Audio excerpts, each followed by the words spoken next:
Important चीज़ है वो आपके पास बेसिक कॉन्सेप्ट्स हैं, ठीक है। और पहला आपका जो CSS का या PMS का क्वेश्चन है वो भी इसी से रिलेटेड आता है। अच्छा, फिलोसफी में आपने ये याद रखना है कितनी चीज़ों को हम देखते हैं। फर्स्ट आपके पास ये आता है कि जिसको हम ऑनटो कहते हैं कि इंसान बना किससे है, इंसान का पर्पस क्या है और इंसान यहाँ पे क्यों एग्जिस्ट करता है। ठीक है जी, एग्जिस्ट करता है इसको दो तरह से देखा जाता है। एक जो स्कूल ऑफ थॉट है वो रैशनलिस्ट है। रैशनलिस्ट क्या कहते हैं कि इंसान के माइंड में इननेट आइडियाज़ होते हैं, यानी वो पैदा होता है तो उसके माइंड में वो आइडियाज़ होते हैं, वो दुनिया में आता है और वो उनको यहाँ पे आके अपने एक्सपीरियंस के थ्रू एक्सप्लोर करता है। और अच्छा, तो हम ये बात कर रहे थे कि दो तरह से इस चीज़ को वो अप्रोच करते हैं। एक को हम कहते हैं रैशनलिस्ट, कि जो ये कहते हैं कि आपके माइंड में ऑलरेडी चीज़ों की नो हाउ मौजूद है। फॉर एग्जांपल हम ये कहते हैं कि एक बिल्ली कैसी होती है, तो जो रैशनलिस्ट है वो कहते हैं कि आपके माइंड में बिल्ली का स्केच पहले से मौजूद है, जब आप उसको देखते हैं तो आप ये कंसीव करते हैं दैट इज़ अ कैट, ठीक है।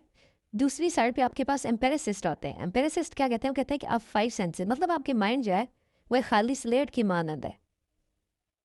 आपके माइंड में ऐसा कुछ भी मौजूद नहीं, रादर जो आपके पास सेंसरी एक्सपीरियंसेस हैं। फॉर एग्जांपल मैंने कुछ सुना, मैंने देखा, मैंने कुछ टच किया, उस ऑब्जर्वेशन के थ्रू मैं क्या करता हूँ कि मैं उन चीज़ों को अपने माइंड में ले के आता हूँ, उसके बाद मेरा एक वर्ल्ड व्यू बनता है।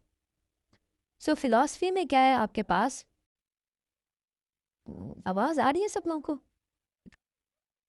जी जी, क्लियर है, कैरी ऑन। आज फिलॉसफी में हम वो अंडरस्टैंड करते हैं कि ये दुनिया क्या है, नॉलेज क्या है आपके पास, सारे के सारे सब्जेक्ट्स को इसमें देखा जाता है।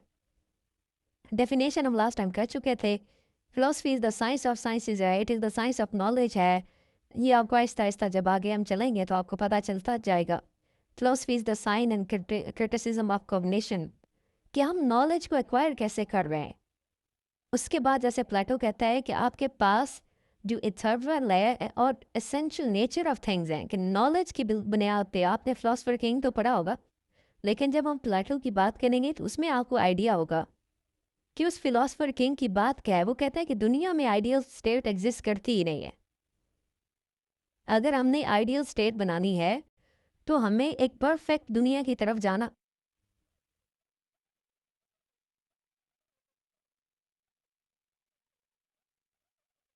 नेचर ऑफ बीइंग, ठीक है जी। मेन एरियाज क्या है जी, आज हम सिर्फ ना बेसिक कॉन्सेप्ट्स पे रहेंगे। मेन एरियाज आपके पास चार मेजर एरियाज पे डील करती है। ट्रूथ क्या है, ट्रूथ मतलब रियलिटी क्या है। रियलिटी, अगर हम इस दुनिया में जो एग्जिस्ट कर रहे हैं, हमारे सामने जो हमारी एग्जिस्टेंस है, जिसे हम कहते हैं कि रूह और इंसान का एक जो सोल और मैटर का एक कॉन्सेप्ट है, तो जब जब हम देखेंगे तो उसमें वो कहते हैं कि ट्रूथ क्या है, हम कहाँ से आए, कहाँ से हैं? हमारी रियलिटी क्या है, हमारी एग्जिस्टेंस क्या है।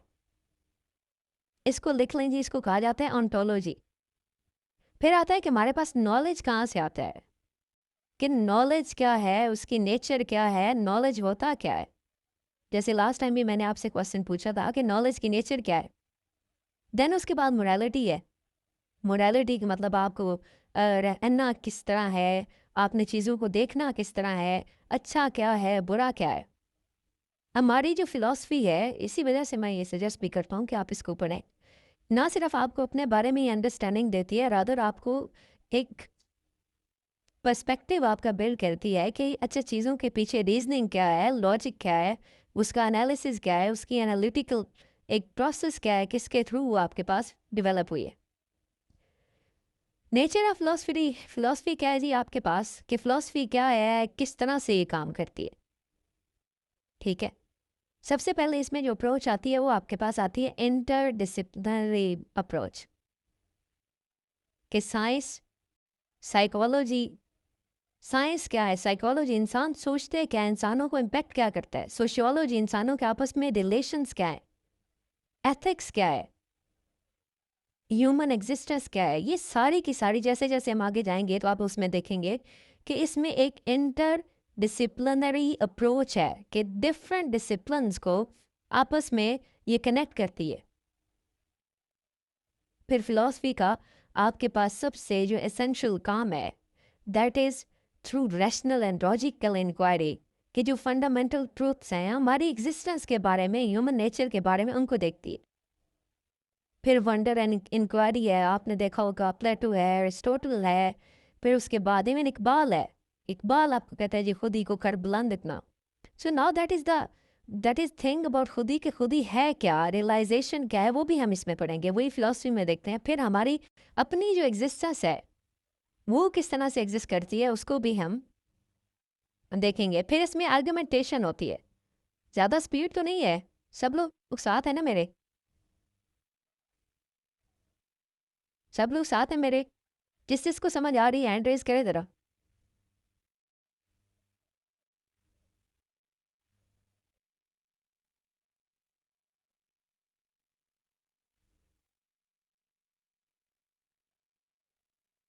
बस 4 लोगों को 16 में से समझ आ रही है, या बाकी है ही नहीं? फातिमा, हसीब।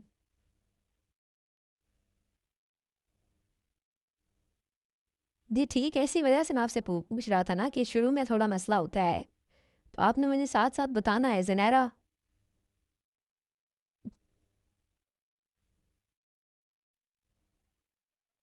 ठीक है जी। फिर इसमें आपके पास आर्ग्यूमेंटेशन है। आर्ग्यूमेंटेशन क्या होती है कि आप एक आर्ग्यू करते हैं, फिर दूसरा बंदा आर्ग्यू करता है, फिर उसके बाद आपके पास एक और आर्ग्यूमेंटेशन आती है। तो उसके बाद जी स्लाइड्स आपको मिल जाएंगे। बिल्कुल जी, हम थोड़ा सा करेंगे, ज़्यादा नहीं करते आज।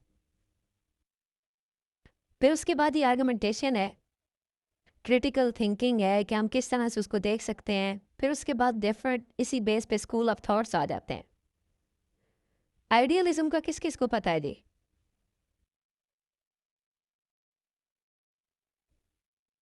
एनीवन जिसको आइडियलिज्म का पता हो?